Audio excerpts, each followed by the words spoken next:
Well, we've just got to make sure that the BBL, we've got to get the Australian players playing. Now, my word is the next 2 summers, we've got a terrific 2 test series. Yep. We play India this 5 summer. tests.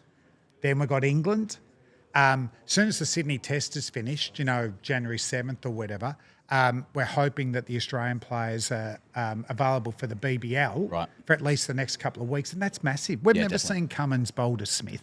Yep. We've never had Hazelwood bowl to Marnus. Yep.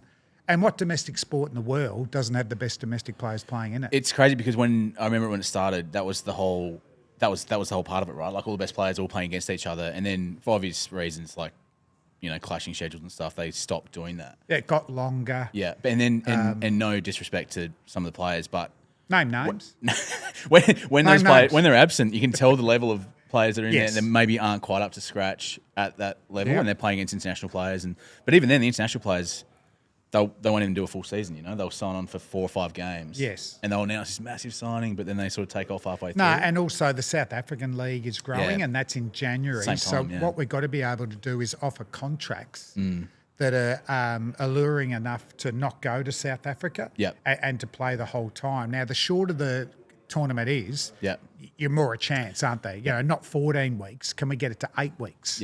And really punch it out in January, where there's less international cricket. Because we reduced our tournament, didn't we? And that used to be 14, wasn't it? And then it cut down to...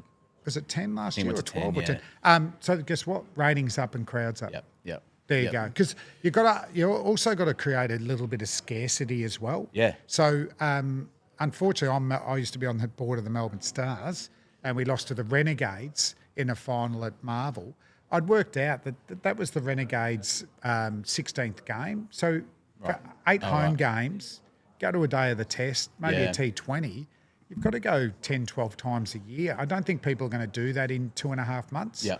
Whereas if there's only 4 home games, then it's premium. You've got to go, haven't you? Do you reckon, would you say that T20 is potentially oversaturated cricket, like globally? Do you think there's too much? Yeah, I think there's too much average cricket. Yeah. I worry for loyalty, like they play year round. When you're playing for your country, for your state, for your club, you're playing with your mates. You want to win one prize, and that's the final, regardless of wherever or if it's a Test series, the Ashes. What happens? You're getting paid well. Your team's not going well. You've only got 2 more weeks, and then you're looking forward to the next tournament. I want to see that real passion that every tournament means a lot, and obviously the IPL. You can see the passion there. We want to make sure that the best players are available finals time for the BBL. And we see a real passion to winning it. Because it's created a different type of player, like a gun for hire mercenary player that just bounces around. And you can't, they make their money. They earn but there's drawbacks to that as well. Because franchise cricket, those owners, they're not going to tolerate failures. So you might be on $1 million one year, and you're the man. You have a poor one, and you are out. And then you're dropping down to 2nd tier, 3rd tier.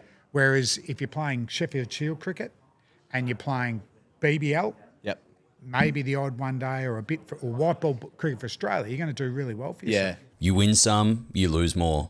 For free and confidential support, call the number on the screen or visit the website.